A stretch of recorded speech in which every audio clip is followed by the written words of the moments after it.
Is granola and gas stronger than Beerus right now? I would say no because But they have to be, right?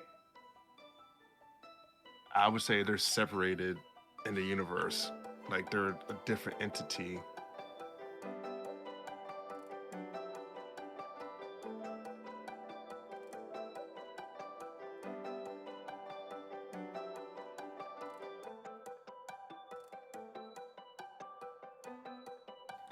Ladies and gentlemen, welcome back finally to Herbal Synergy, the shop. I am your host, Sinji. My co host with me, as always, Bay.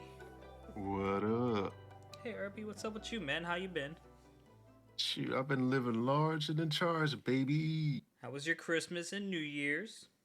You know, Christmas, same old, same old. Got me some good gifts, some new shoes, some other items. Clothes. Got some DBZ socks. Yeah. Yeah, good. New Year's was good. Everything good on your end. Yeah, everything's great. Um, I forget what day it was, but finished part one to my own,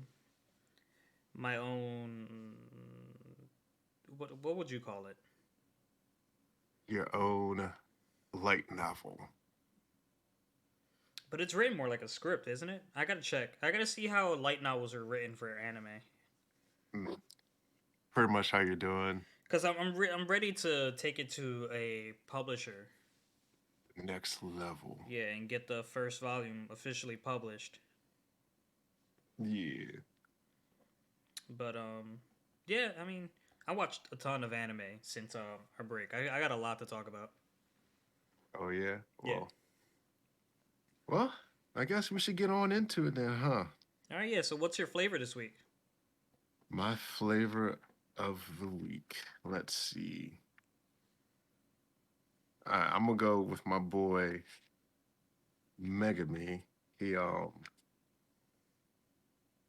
when he flees to the gym and then he's like, "Oh, place is perfect," and the guy's like, "Oh," he's like, "Yeah, you ran away, but you don't have any big moves," and he's like, I didn't say I didn't have any big moves," and he starts to do his domain expansion. I was like, "Oh snap!" And I also had another another one, but it's more of a messed up situation from Sakugan when Linda goes out and she's like, "Yeah, we're gonna stop him," and it immediately gets smacked by a Kiju. And I was like, "Damn, that's terrible." But yeah, what about you, sir? I had way too many things that could have been flavors to pick a flavor, so I'm just gonna go and talk about the shit I've seen over the past couple weeks. I started and finished this show called Mieruko-chan.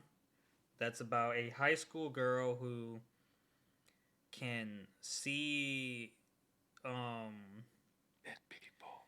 like, yeah, it's pretty much dead people, demon spirits. You probably seen reels on it on Instagram, but like, she pretends to ignore them so that they'll leave her alone because like a lot of them just like if you even look at them, they're like, "Can you see me?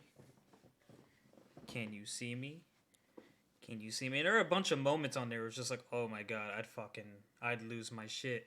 Like there's one scene she's on a train with her little brother and a spirit shows up with an axe and it's looking for somebody and it's just swinging its axe inside people, which it's a spirit and people are real, so they're not feeling it. But she's seeing it, so she's freaking out because it's going down one by one, getting closer to her. She's like, "We got to get off this bus. We got to get off this train. Train. I'm sorry, train.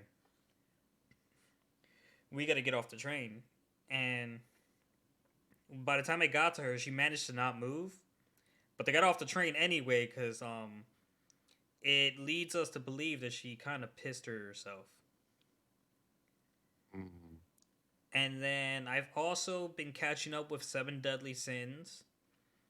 And I've watched all of Baki Netflix has to offer. There's definitely going to be another season, but there's tons of moments in Baki you could just pick for a flavor. It's just a really good brutal fighting anime. Mm.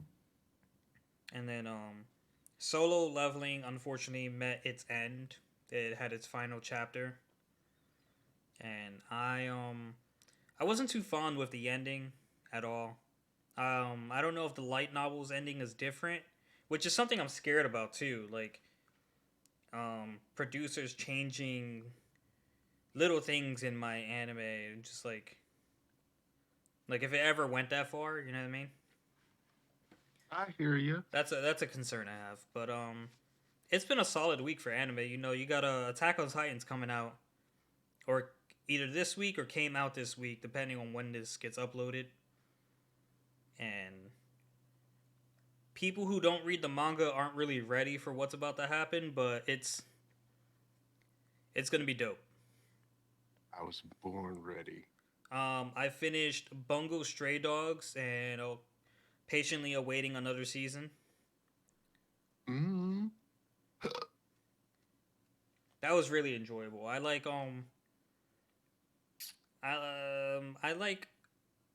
what would be considered, I guess, not the main characters, a little more than who they're trying to force you on. But you know, it is what it is. Mm. Okay. Okay. Yeah. So, So mm. which manga are we talking about, or manhwa are we talking about first? I'll just do a quick recap of Boruto, Naruto, the next generations. So Okay. get that off because I know how much you love talking about Boruto. I mean, I'm excited. It's just it's taking.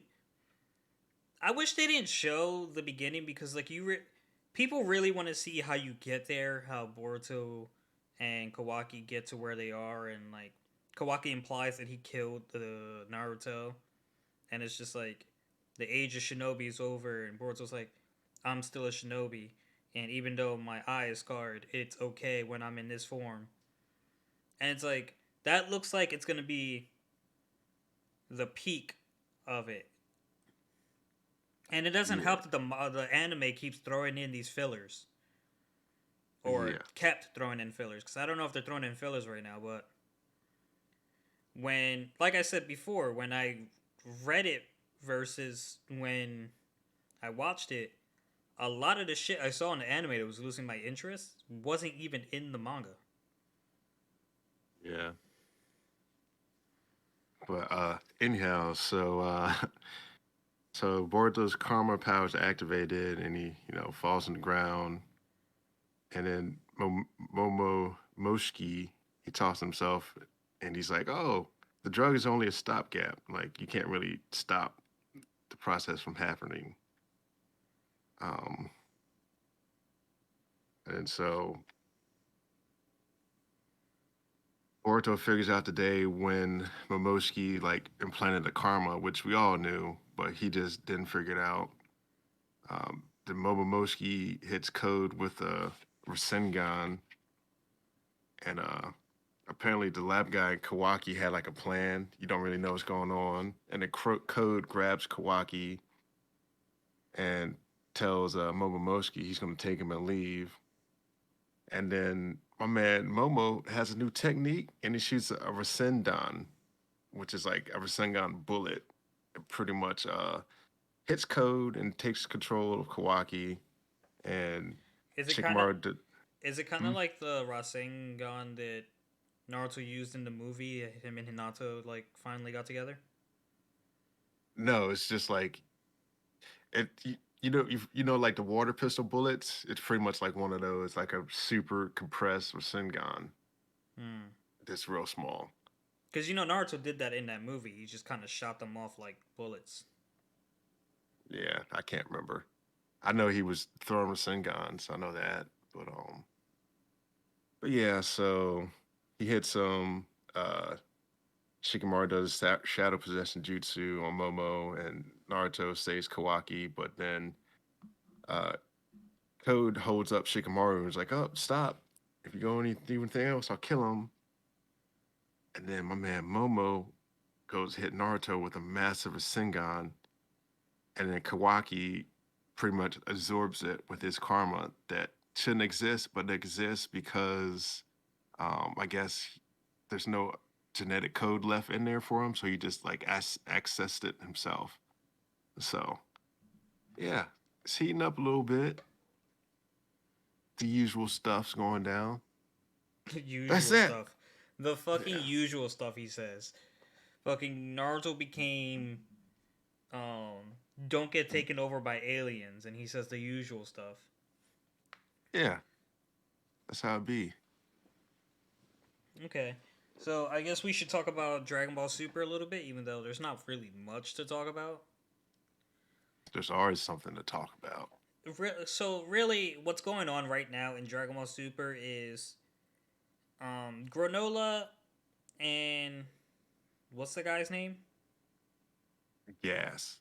Granola and Gas kind of like trade places with Granola and Vegeta. So now they're like on opposite spectrums where Gas wished to be the strongest in the universe, which I had a thought about this the other day. So I'm gonna bring it up after I'm done with this.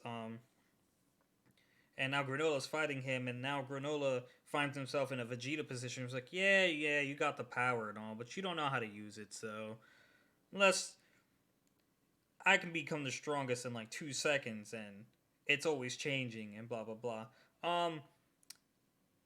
Which leads me to this question: is Granola and Gas stronger than Beerus right now? I would say no because But they have to be, right? I would say they're separated in the universe. Like they're a different entity. Yeah, but like it's the strongest in the universe, and Angels and they belong to God of, Universe 7. yeah, but I feel like angels and God of Destructions aren't included in the particular universe. They're like You the would think that, right? overseers. You would think Yeah. that, right? But like in the Tournament of Power, when a universe got erased, that include the gods as well. Not the angels, but the gods of destruction. Yeah.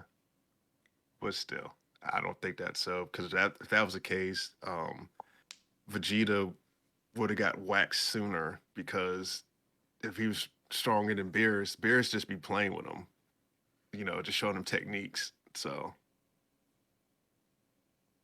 I don't know. I feel like that might be a plot hole in this then, in that wish. yeah, probably a plot hole, but I don't think they're included in the thing of the universe. Because that's I what think that's what I for started thinking. Like, oh, are we just making people stronger than the god of destruction now?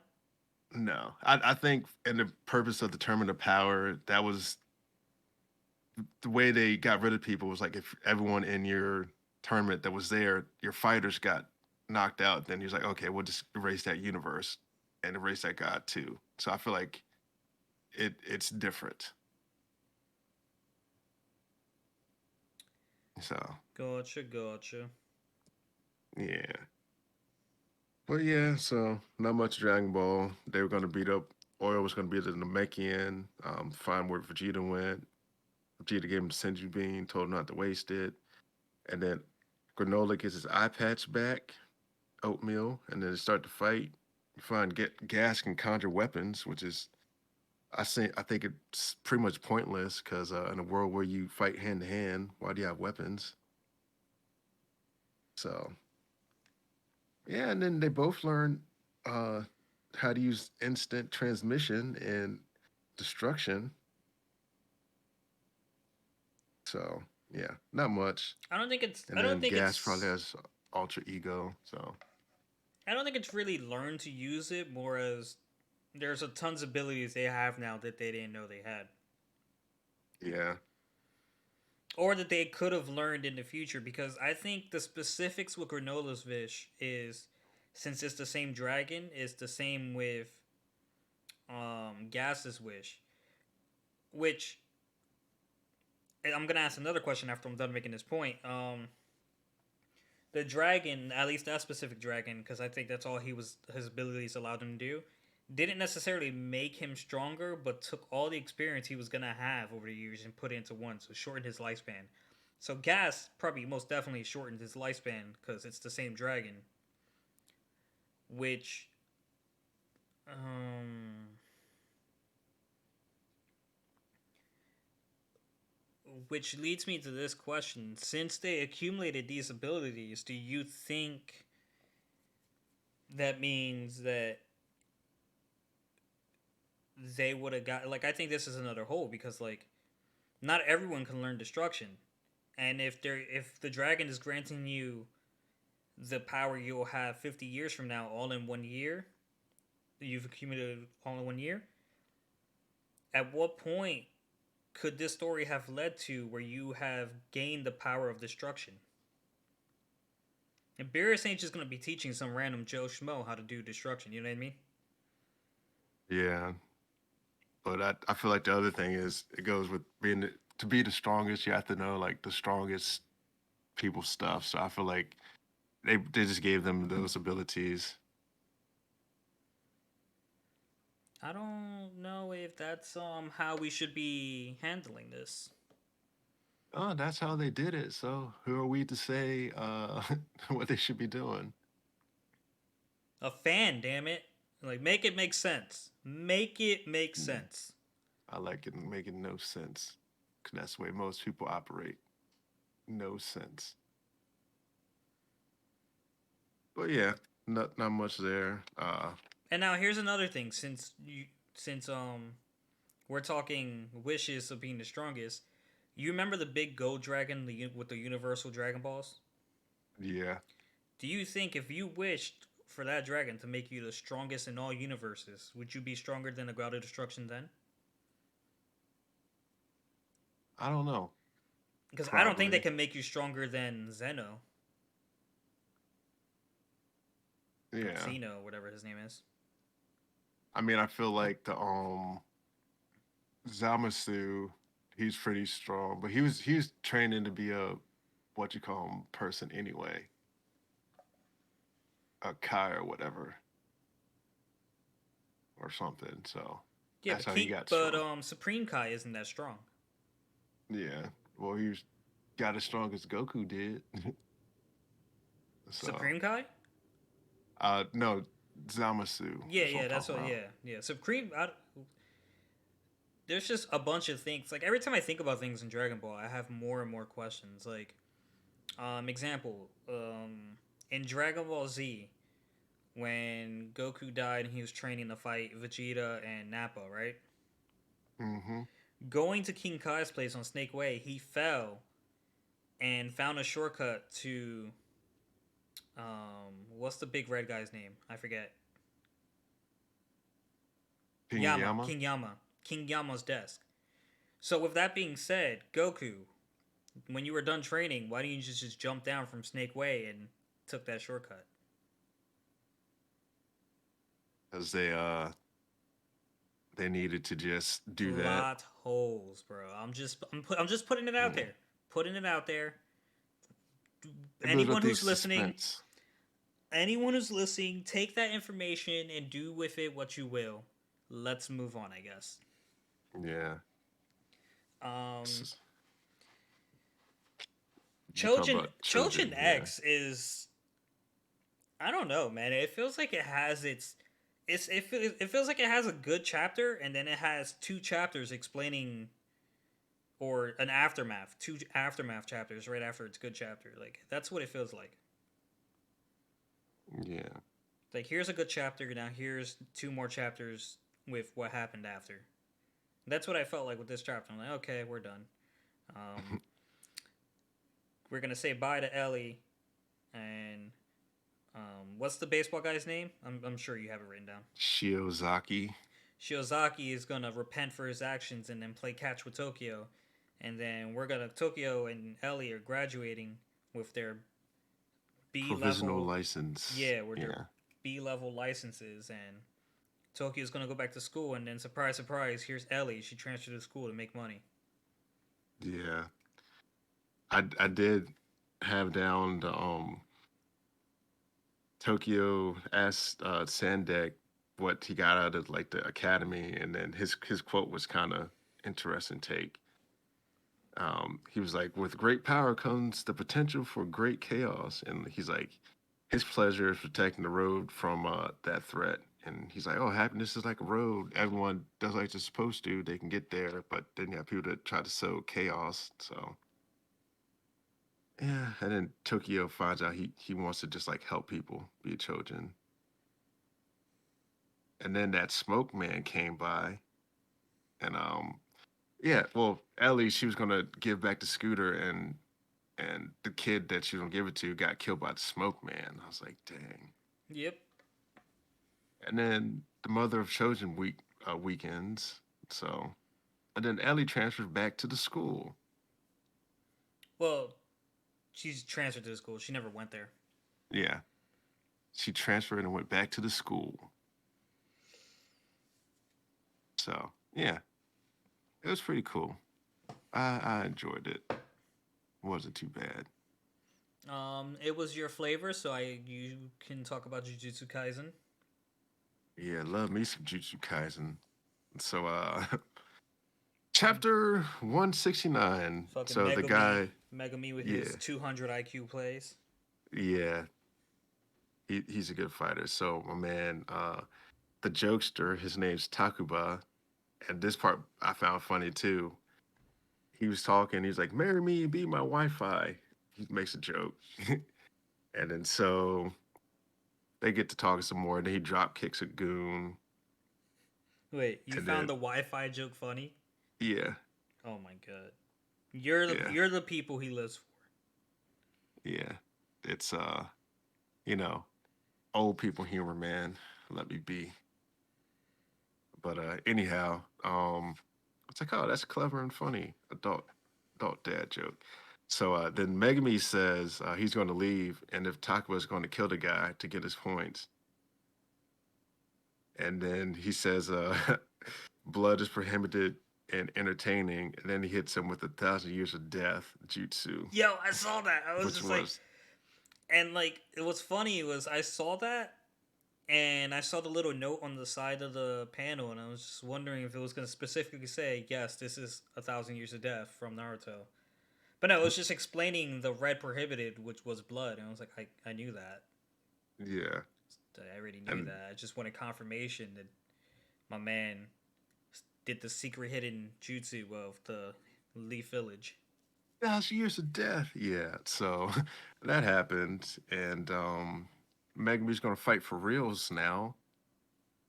And then Megami starts fighting the old boy, his contractual recreation, which I think whatever he writes down on paper, he can have it become true. So Megami figures it out, and then he It's can man. it's receipts. Yeah, well, receipts are paper, so Yeah, but he doesn't write it uh, down. Like it has to be something he paid for already, or thing, or mm, something someone paid for. I don't know. Like, do you think someone's gonna pay for some flying knives that track people? Because I don't think that's such a thing. But I don't think that's the thing either. But like a the two other times he used it that I actually understood what was going on was he had a receipt for a 2 day 3 night spa day, and that's why he recovered his energy because he used his ability to recreate that because like contractual recreation. So like it's recreating whatever effect you got out of the receipt. And the second receipt, he bought a bike, so it recreated him getting a bike, I guess. I'd have to look into it. I think it's more something he just written down. He just was like, shoot, here it goes. But hey, so anyhow, rejuvenated himself, and then my man Megami flees to the gym, and he's like, oh, this space is perfect. He's like, because they were talking, he's like, oh, we don't have the techniques to really knock someone out, so we're just gonna be keep pecking at each other, and then so that's when he fleed. And then they get to the gym, and he's like, "Oh, putting a domain inside of another domain is already hard enough, but we have to overlap it." And the guy was like, "Oh," he says, "You don't have any big techniques." He's like, "I didn't say I didn't have any big techniques." And then he does his domain expansion, Which Chimera Shadow Garden, I'm surprised the guy and then knows about domain expansion because he's like, oh, you're that advanced at this level or something like that. And I'm just like, if I'm not mistaken, you just got your abilities. How do you know about expansions?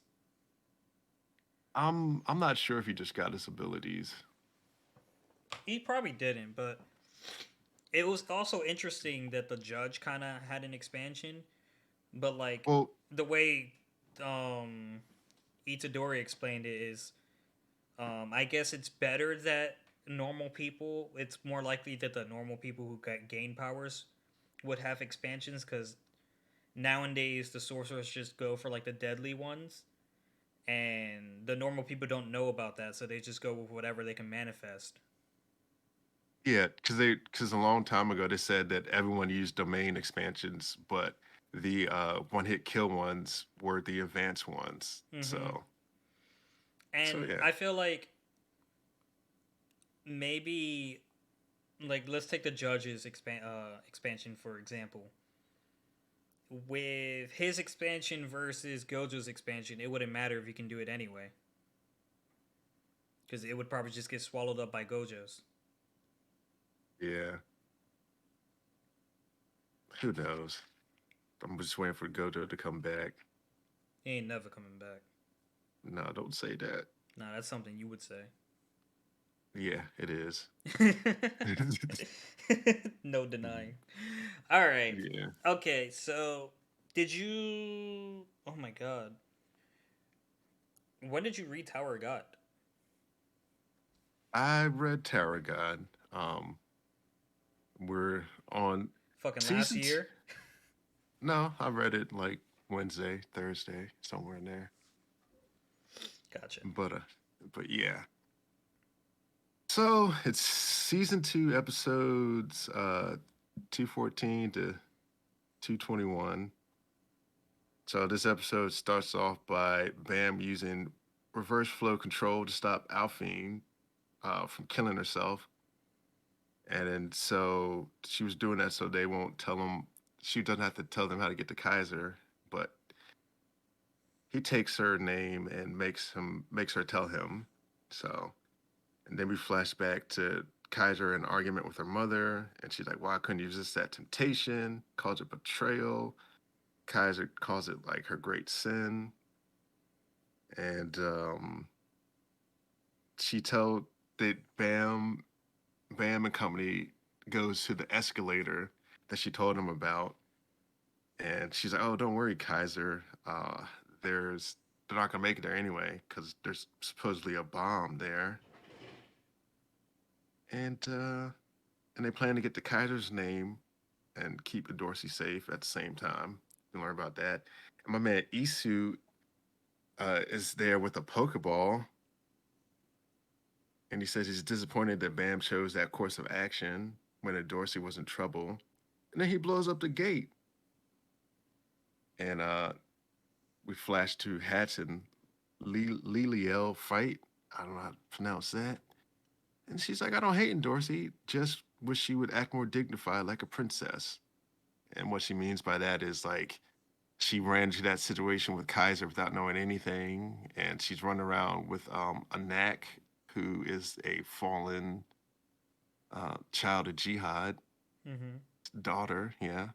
So some other various stuff she does. Always getting into like little tussles and jumping on people and all that kind of good stuff. And Hatch has a different sword after his sword looks like it's about to reach its limit. So uh, they make it there, pass the bomb. I guess Isu blew up the bomb or whatever. That might have been the bomb that was there. Who knows? Uh, so then they start talking. Kaiser calls herself the peak of all evil before she fights Bam. And then Bam asks Kaiser for a favor, and then they don't tell what the favor is because they flip somewhere else. And the hostages will be rescued soon. Horwan helped them find the hostages because apparently they weren't supposed to be found by anyone or a room that wasn't mentioned or something. And we find JM, who is Hesse's brother. He's a steel man, one of the 10 bosses. And then the next boss, they defeat him, and the next boss up is Lulu from Order Water. Don Clan can make bubbles in water, something weird, nice combination. And the capsule of the friends could only be opened by a key by Vanny, but Haruon has the key, and Bam and Horion made a promise, and she found an alligator. Bam's going to fight all out now. Fight starts. Kaiser hits Bam with a wave. Bam neutralizes it, and then Bam asks her why she keeps doing this when she's being used. Says she could have been a ranker. She just climbed the tower, and Kaiser recounts how she was special to the family with all the love and adoration, and it was a heavy responsibility being that powerful for the family. Mm-hmm. Uh, she talks about how that things such as love are conditional. She says she's going to defend the place till her family forgives her, and she she fights with these needle type things, and she cleared a space for Bam to come through. But Bam's like, obviously, this is some sort of trap. But he's like, okay, whatever. He just keeps fighting, and then Rand groups defeat Inetta, and Kaiser has ultimate gear. He starts selling stuff, and she has two abilities. She's an anima and Finral, an animal spirit that doesn't need a tank. We find that out is one of her abilities. And then Bam gets bit by the wolf. I was like, oh no, they got my boy. He bit by the wolf. So then Kaiser tells him the only way that will heal is if she dies or she heals him, and it will continue to bleed. And then we flash back to Rand's group, and he takes a second lightning pill. And Rand and Netta kind of have a final clash moment. So it happens. And then we flash back to the Kaiser, and we find her second ability may be teleportation. And then we find out it's actually that she could switch with her pet wolf. And Bam's like, okay, let me take the open path now. And he's like, I don't have a choice. Let me see what this is about. And he goes and he gets bit again on the leg. And then my man Bam awakens his Sharingan because because he starts seeing the stuff, and he's like, oh, I could sense it and I could feel it and whatever. And then so he catches the needle she's been using, and then we flash back to Hats, and he's fighting with an ignition weapon, Donghae, but it's not even ignited yet, and it's pretty strong. Then shows up and tells him that Viol is fighting the Kaiser, and Celia is there to get a tribute for her family. And there are two factions that they thought that they were going to be with: the Arya Rose and the Hendrak Gladmary Jihad. But they're not on either one of those sides because there's a third option. Option three. Yeah. So then flashback to Bam. He breaks her needle and tells Kaiser she really wanted the family to take notice, she would change her ways of thinking and not be involved in something so disgraceful. And Bam hits her with the explosive wave. And as she lies on the ground, Bam asks her, does she remember her family's names? And she's like, of course I do. And he's like, well, do you remember your name? And she's like, oh, I can't remember my name. So they start talking. Bam says he's going to buy her name. And they find that Elaine is the true name. And then there's a reference of a Maria. Then there's a whole bunch more talking, and Dorsey shows up, and she kicks Bam, and she's like, "Give me the name back, give me her name." Da, da, da. So he doesn't have the name, and then we find out that the twins were actually in cahoots with a Khan Mashini Jihad. And then Kaiser shows her true face. I was like, "Oh, that's how what Kaiser looks like." And then everyone marvels at Elaine, her beauty and skill. And Elaine realizes that she was supporting her parents, and that made it hard for her to let go of things. And they were supposed to have been supporting her from the other way around. And then we flash to the auction, and the ranker from Lipobia, Porp, is going to bid on Elaine. And Bam's teacher's like, "Oh, how much you going to bid? We can save ourselves a whole lot of trouble by just shouting out our bids on the count of three." And so the two other people bid like 60,000 points, or like 2 billion points, something. He's like, up 10 billion points. And then we find out that Yuriha actually wanted to buy all of the auction items because she feared that Bam would not make it through. And then she's like, "Oh, damn, I really got to go to the floor of hell now because Bam wants to go." Um, and then Kun Machinery calls up Yuri to make a bet for their weapons. And then then we flash to the train. There's a masked man on the train that can read minds after they died. So, and that's that. All of Tower of God. Love it. Yeah, it's finally getting good. Bam's too nice, bro. Yeah, it's Kaiser's caused nothing but problems. Like, I want to save her. yeah. I mean, after you learn her backstory, I could see why you would want to save her, because she should have been out there a long time ago, but her family's just using her for the money. Mm-hmm.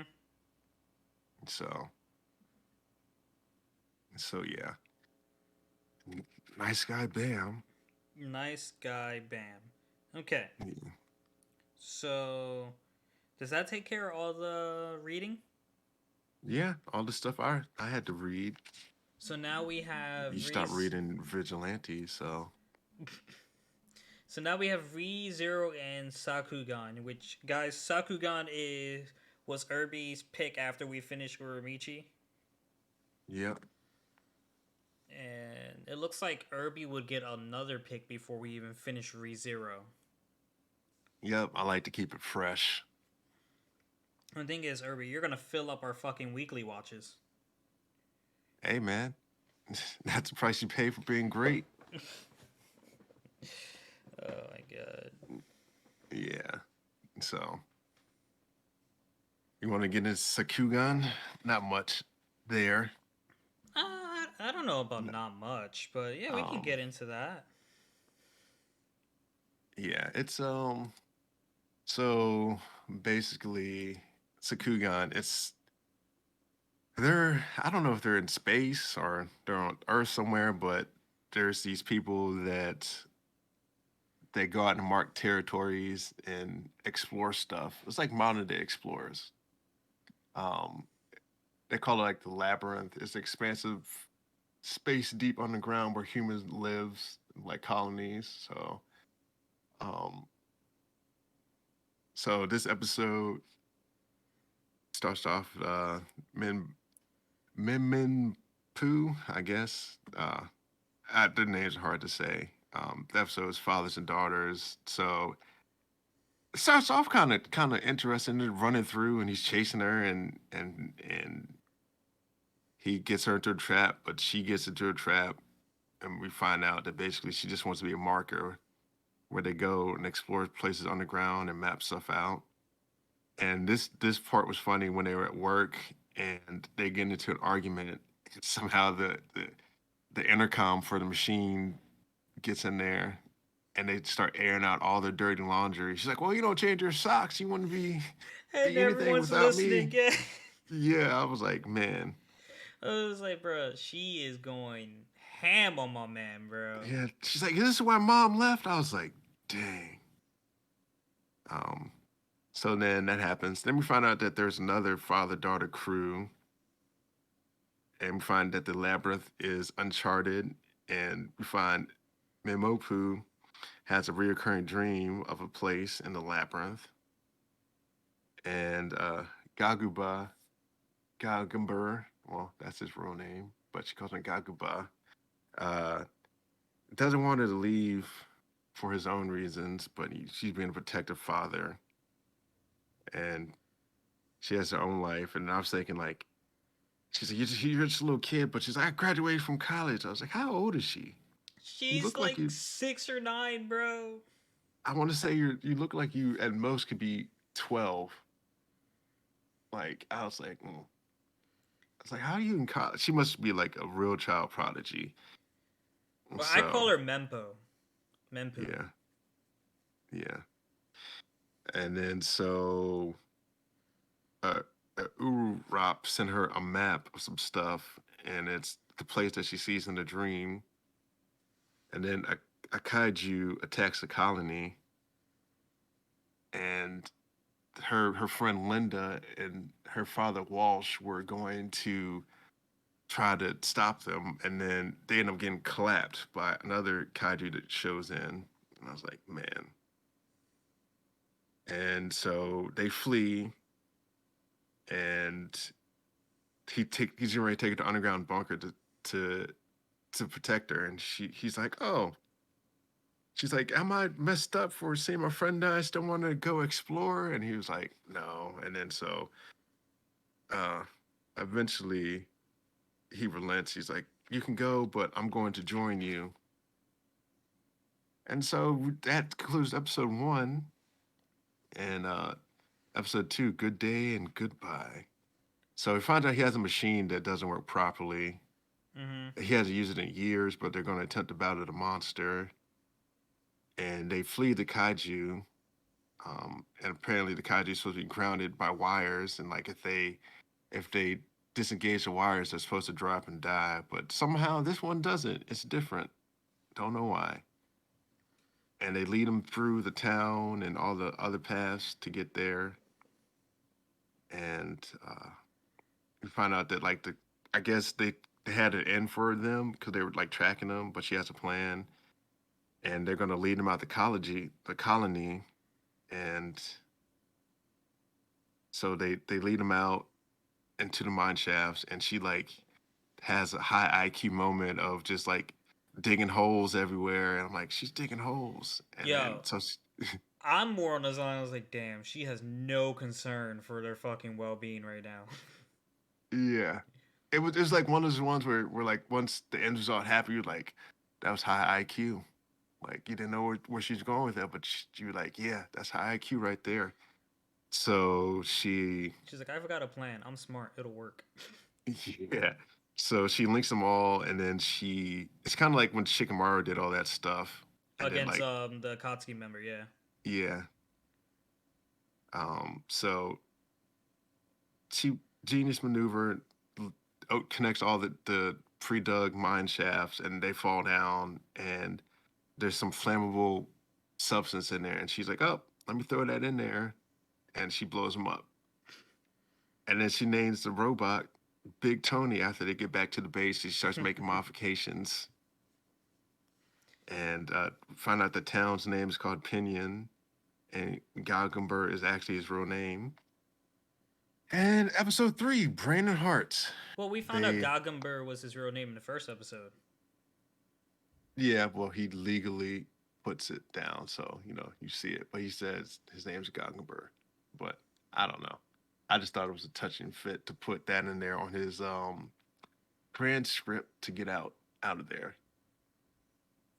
You know, where you have to relinquish all of your rights to go into the mines Mm-hmm. or the labyrinth.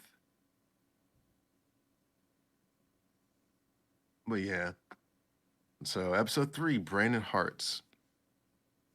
They embark on an adventure, uh, and Goggenberg gets this like jewel thing. He's like, we're gonna have enough something to eat for weeks.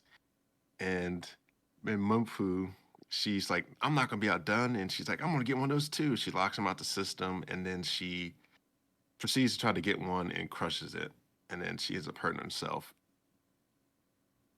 And then they have to go to some place and have a disagreement on which way to go. He's like, you need to trust my instincts. She's like, no, trust my brain. Da-da-da. You need to trust And my heart. I'm trusting my brain. Yo, I like yeah, that she locks him out. That's such a dick move, bro. yeah, it's like That's why I feel like she's like a little kid. That's like when you got in an argument with your brother's sister, and you're like, "No, we're not watching anything else," and you would cover the TV receiver so you couldn't Hmm. change the channel. It's kind of like that. So that's a little bit of foreshadowing, and it goes back into later. Um, yeah, so they get to the place after taking longer than it should have, and almost dying and stuff, and she's like worn out, and she just really wanted to use that map that Urapo gave her, and they set up camp, and some phenomenon happens. She's like, "Oh, we got to hide in here," and I think it's one of those kaijins that were there, and that it causes like this fissure in the ground, and then um, the kaijin shows up, and they leave, but they're like separated kind of, so she just like jumps into the fissure, the cavern that was created, and then she's like exploring, and I feel like she runs across kaiju larvas, and she's escaping and running, and then she gets trapped in a box after she flees. So then she calls out for help. She starts flashing back to like when she was younger. She's like, I've always been the smartest one in the room, and this, that, and the other, and flashback, and then so Guggenberg shows up, saves her, opens the box, and I guess they had to cross. They have to jump in their little robot, and she's like, "Oh, do you need to recalibrate?" She says, "No, I'm going to trust my gut, and it's telling me I can do it." I was like, "Oh yeah." So that was a nice touch. I did find that the show's like it's a little different. I It's still interesting, yeah. yeah, it's like I'm still trying. A couple questions I had. How? Why are they underground? How did they get there? Is the Earth toxic above? Because they said there's solar panels. So I'm like, you should have the sun, but it's like, why are you My main underground? question was, how are they finding all this regular ass food? Like, where are they getting ramen from? Yeah, so it's weird. I'm like, yeah, And then, like, when the first kaiju showed up, I knew it was a kaiju because, okay, so, I don't know if you read it or considered reading it. There is a manga called Kaiju Number 8. I did see that. I have the first volume on my shelf, and I was curious to know if these kaijus look like those kaijus or even work anywhere similar because in this one they have like wires or something that they connect to the ground, but they can cut their own wires and the wires always move because it's a little confusing. But Yeah, I was wondering if they were the same, and then like the kaiju almost looked like a fucking Pokemon to me, and then I was like a like, ride on. Yeah, yeah, and it's like, um, and then I made a couple side notes like, yo, ramen for fucking breakfast. These niggas are on a fucking Naruto diet, yeah, it's delicious. and bro, Linda and fucking her dad dying episode one. I was like, damn. And Yeah. then they go on an adventure right after. I'm like, guys, I don't know if I do that. The last father daughter duo we saw didn't make it past episode one, so Well, we know they survived for at least 12 more episodes. well, yeah. So, well, not 12. Yeah, at least at that point it's like 12 episodes. So, so yeah, it's different. Um, at the end, I was like, who's this guy? Like, I almost watched the next one. I was like, nah, I ain't gonna watch it because he's just like, oh, and you're the ones you gotta look out for. I was like, oh man. So, so yeah, good, it's good so far. We'll be finishing it up in no time. So But yeah, you are looking forward to more. yeah, at least finishing it because I ain't no quitter. Alrighty then. Then I guess we can move on to Re Zero. Yeah, I gotta Okay. read a quick synopsis real quick. Okay. Yeah, spark it off. Catch All right. up. So right off the bat, I was wondering. So they're in the carriage. They're re. It's picking up right from after season one. It's literally moments after. Petra seeming a little clingy to Subaru, and then Subaru starts trying to tell Amelia about Rem and how Rem loves him the way that he loves her. And before Amelia responds, I'm just like, where did Petra go? She was just clinging to him, and now she's gone. Like, what the fuck? But Yeah, again, Ren was not remembered. Amelia did not remember Rem, and I'm just like, what the fuck? What is going on? Why did this happen again? Why do they keep forgetting Rem? And but I was like, at least she still exists. You know what I mean? Because she yeah. was unconscious there. She was fighting with Cruchet, and then they Do you know how Cruchet got her arm back? I'm assuming Felix reattached it. You think Felix can do it? Okay, all right. Let's. That was my guess, but whatever. So if we run into the Gluttony Bishop Kaidos and the Greed Bishop Regulus, and Cruchet and Ram are fighting them, and they stood no chance. And Ram was feeling a little doubt, but then she like thought about Subaru, and she's like, "No, I will see this through, and my hero, my love, will find you." I'm like, "Damn, Rem really loves fucking Subaru," and then she died again. I'm like, "Damn, Rem is dead again." Yeah, I was but saying. but so the guy when Mommy has a Subaru hockey saw attack.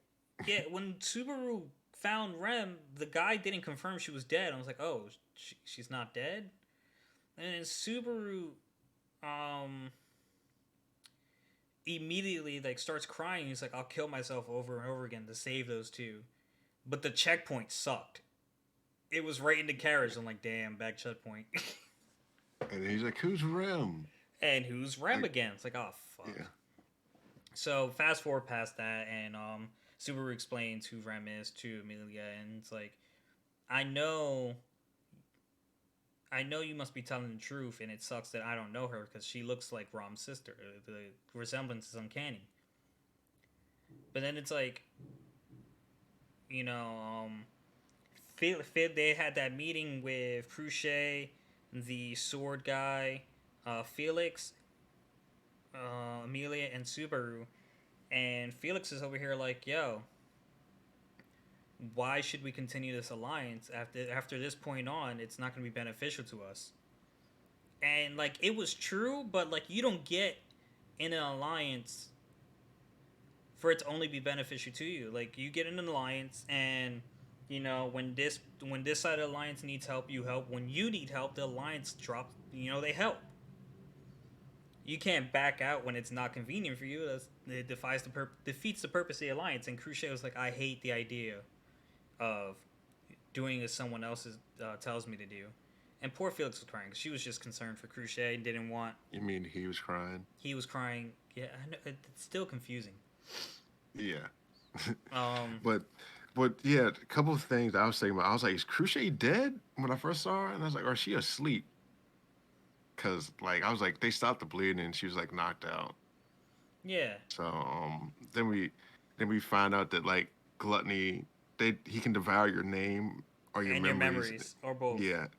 And if he does both, there's nothing but a shell. Like you can live with one or at the other, but both you end up dying. And then I was thinking to myself, if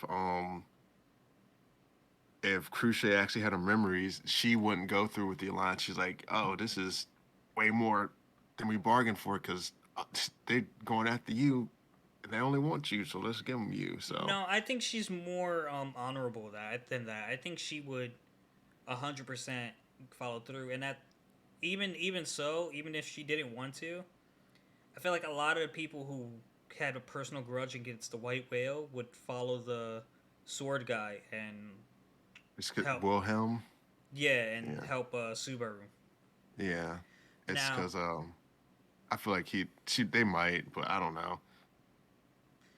Now we end the episode with Rem laying there, Subaru in the room, and Amelia comes in, and after sympathizing with him, we come to find out that Amelia wants to help Rem, but not because she realizes she knows Rem and they're actually close but can't remember her. No, it's because she's important to Subaru and she wants to help Subaru. And like, I don't really agree with your reasoning, Amelia, but whatever gets the job done, I guess. And Subaru asks Amelia to turn away because he's gonna cry. And at this point, I made a little comment, just like, all right, animators, noses don't run that much when people cry. Like snot was coming out his nose at the rate tears were coming out his face, and that's just not a thing. How you know it wasn't the tears that was running into his nose that Because was running out his nose? you can see it. I don't know. You can see it. Mm, maybe, You can maybe see it. not. Yeah, maybe. You can see it. Mm-mm-mm. Yeah.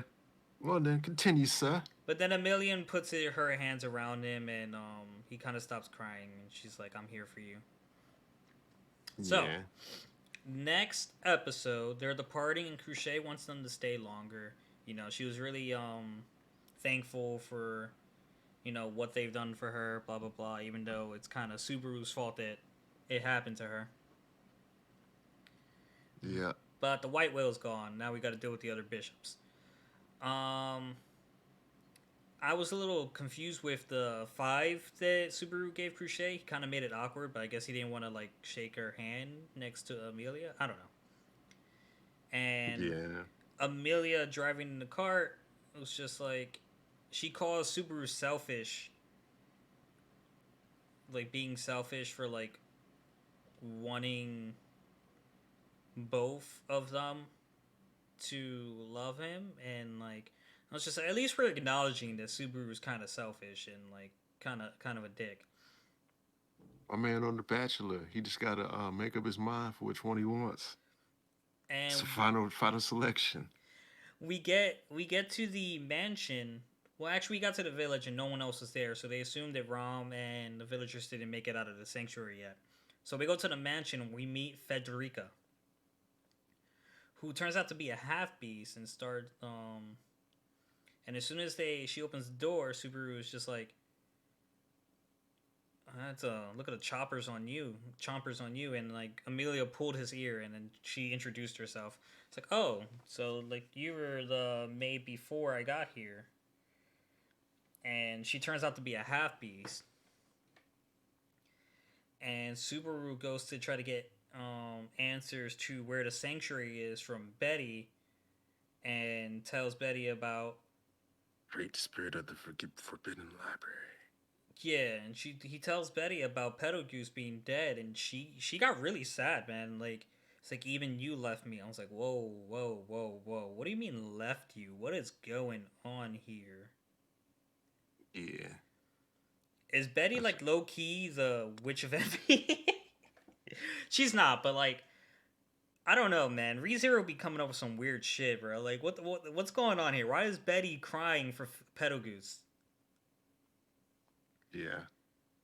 So like she couldn't hold it in anymore, so she turned her grief into anger to kick Subaru out, and then I guess once the doors closed, she started crying. They Yeah.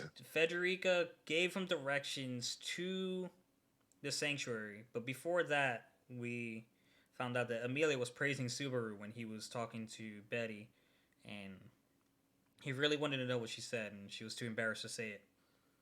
So, like, Yeah. Amelia definitely likes Subaru. Subaru likes Amelia. Rem likes Subaru, and Subaru likes Rem, but not as much as he likes Amelia. Um, so Federica gives them directions to the sanctuary and lets them know, like, hey, be careful around a guy named Garfield. Yep. He might turn up when you reach the lost woods of Kamaldi. And she gave Federica gave Amelia a special stone to get past a barrier, and Petra, who is now a maid in the mansion, gave Subaru a handkerchief to bring back, and it's a tradition. Like, hey, return this dirty for a safe journey, something along those lines. Hmm. So they're entering the forest, and the stone starts glowing. Just when Subaru's about to toss it out the window, Amelia passes out, and then Subaru gets teleported in front of the ruins, the trial ruins, and I'm just like, at this point, I'm assuming things. I'm like, oh, is Subaru actually knocked out and dreaming? And is that what Amelia is doing? And then Subaru gets teleported again to the witch's grave, Echidna. I The thought witch. he had reached the grave first, and then he got to the Well, yeah, technically the area he is the grave, and I guess that world she was in is just where. the world she was in first, and then got to the place. Yeah, and I guess, well, for the sake of explaining it, I guess we'll say that's where her conscience is and pulled Subaru there. So Echidna is the witch agreed, and she wants to talk to Subaru, and she's like, "Hey, not often you can get a chance to talk to the all-knowing witch agreed who did anything for knowledge." And Subaru is just like, "I need to get back to Amelia, but I'll indulge you for a little bit," and drinks the tea, which apparently was made out of her bodily fluids, but she tricked him into drinking something that like Loosen kept the hold on the the Witch of Envy's grip on his heart, I guess, the curse, yeah. so he can kind of talk a little freely when I guess he's there. Yep. And she starts like trying to entice him with knowledge, and I vaguely saw a resemblance to Amelia looking at Echidna. Yeah. I don't know if you thought the same thing. I did. Like they could have been sisters. Yeah, and like Subaru's like, "You're fucking ugly." I'm like, "Yeah, Echidna is. I don't know about ugly. I, don't, I get Amelia is the girl you love, but like you're clearly sitting in front of a beauty." Yeah. So You know, then we, sometimes you got eyes for one person when it's your person. So, yeah, I except in this understand that. case, he likes rims too. So I don't know. I don't know. But then we go over the other witches, and we find that Daphne is the witch of gluttony. And then I got confused, but I kind of They, got up. But what's up? yeah, they did a whole bunch of them. Yeah, Daphne is the witch of gluttony. Carmela is the witch of lust. Minerva is the witch of raft. Seknot is the witch of sloth, which was Pedagogue's witch, I guess. Which, if we were gonna run into another witch, I'd assume it'd be her, but no, we ran into Echidna. Typhon is the witch of pride, and Echidna. This is at this point after he said all that is when the tea that Subaru drunk kicked in, and we already knew Satella is the witch of envy, so that's just in case anyone's wondering about that one. But Yeah. right then and there, like Subaru puts his hands on Echidna and like tries to. It's like, hey, send me back or blah blah blah. And Echidna is just like, either you're very bold or you're really brave. And Subaru is just like, figure it out later. Tell me what's going on. Send me back. Yeah. And Echidna is just like, wait, no, don't you want to stay? And it's like, nope, want to go. And it's like, but you know how many people would want to talk to me? Don't care, gotta go. But wait, no. And it's like she really wanted him to stay. Yeah. But then she like licks her hand in like this very sexual, seductive manner. It's just like, I'll let you go in like two conditions. One, you gotta come back, and two, you can't tell anyone about this. Which I don't know why the second one was a condition, because he forgot his entire um interaction with her and that place. Like he didn't even know that she gave him the right to do the trial. So um he sends him back, and Subaru walks out of the ruins and finds Garfield and the driver green hair guy on the floor. So Subaru goes over and tries to check on Amelia, sees she's fine. And then our favorite dragon carrier thing, trying to protect Subaru, charges at Garfield and gets knocked out. And I was like, no, freaking animal abuse. Animal abuse. The dragon has Mm. done nothing wrong. And we learned that Garfield is the take action first and don't think about it at all type of person. Yep. Because he's just like, Subaru name drops Frederica and it's like, how'd you know? You know what? I don't know how you know, so I'm just gonna beat you. It's like, what? That was you questioning it? That's it? That's as much thought you gave it. Okay. Alright. So Subaru explains, like, no, I know her. That's why I mentioned her, duh. And then Subaru is still contemplating like how I'm gonna tell Ram about Ram. Amelia wakes up and like Subaru is just like conflicted and just like no matter how you tell her, she's not gonna remember. So you stressing it ain't helping nothing, dude. Sure ain't. And by this time, we know that the sanctuary is the witch echidna's graveyard, and the connection between the Roswell's family and echidna might have something to do with. I just think that the connection between the two might have something to do with why Roswell supports Amelia. I'm not Yeah. sure, but that was just my thought. Um, Roswell's injured. They find Roswell and all the villagers. The villagers are being held captive because the half beasts want to leave the sanctuary. Once you go in, you can't really go out unless someone passes the trial. Roswell's injured because he tried to take the trial, but he wasn't allowed to. The trial rejected him, and that's what happens when you try to take it. Garfield plainly said to Amelia, "If you don't take this trial, I'm pretty sure he meant he's gonna start killing people." Yeah. And Amelia goes and confronts the villagers who are still skeptical, and they're like, "Why are you doing this for us?" And it's like she's like, "I don't want your support. I just want I just want to maybe for you guys to consider me a friend."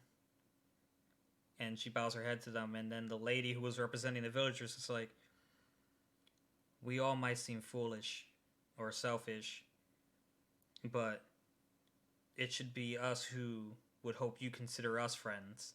So I think the villagers finally accepted Amelia, and Rom They ain't was accept her. They just want her to get them out. save them from the place. Probably, like they might shun her once they get out, but it seemed genuine. Hmm. And Rom was pleasantly surprised, who's always skeptical. So I think that could be okay. I don't know. I doubt it. I doubt So everything. we go over to Amelia standing in front of the ruins and ready to take the trial. The ruins are supposed to glow for the person who's like can take the trial, and it's supposed to stay glowing. But when Amelia goes in, the light goes out, and Garfield's like, "That's not supposed to happen." So Subaru just runs in to save Amelia, and they're like, "No, you're gonna get hurt." But it starts glowing again, and he goes inside, and we find Amelia laying on the ground, and then a voice says, "Before you do anything, you must face your past."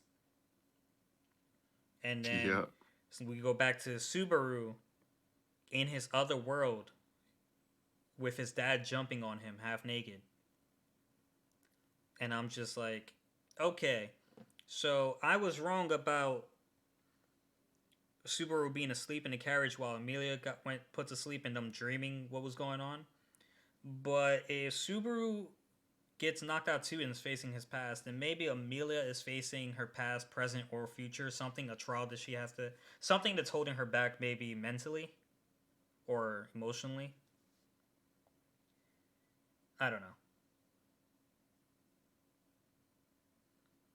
Yeah. I I don't was, know. I was like, "You gonna react, dog?" I don't. I was actually seeking some insight. Yeah. I kind of feel like maybe she wasn't even meant to take the test anyway. Cause I feel like it's always been Subaru's burden to do stuff. So I feel like she might have entered and just got knocked out because they up you're not supposed to take the test, just knock you out. Like she didn't get any physical harm because I guess knocking her out would cause Subaru to come in there, which is what they wanted. So I mean Mm. we'll know next episode if she needs to take the test as well. Yeah. So like, what do you think? It. What are your speculations about the past he needs to overcome? Probably a sense of like not feeling like he belonged with his family or something, or being like a loner, or not fitting into what he thinks his family needed, or something along those lines. I was something along there. I was thinking like, cause Subaru's main issue is like he does things for the right reasons, but then expects the wrong results, like the wrong rewards. I guess like his heart's in the right place, but like he also wants to be rewarded in some way. So maybe I think his past has something to do for with him taking things for granted. Yeah, something like that. That's what I think. But we Yeah. will find out next week. Next week we will. And anything you want to say to our guys, Irby? Nope. Stay safe out there. Stay warm. All right, guys. Um, thank you for waiting for us. Hope you had a great Christmas, New Year's. If any of you have any New Year's resolutions, just know that the new year isn't gonna get you more motivated. You need to do it yourself. You know what I mean? Don't wait for a new year to come, a new month, a new week. If you got something you want to do it. The hardest thing I feel like to do is for a person is self improvement because like you get so stuck in your comfortability or whatever. So any of you who got New Year resolutions and want to better yourself, don't put it off to tomorrow. Do what you can at that moment because the moment you slip up, it's just a routine. You'll fall into a routine and it's just like, well, tomorrow's another day. Sounds like you got a specific person in mind. No, no, it's that time of the year where people go to the gym for a month and then quit. Mm, nah, not me. Well, you don't go to the gym. You work out at home, don't you? So, so what? All right, guys. See you next week. Peace. Peace.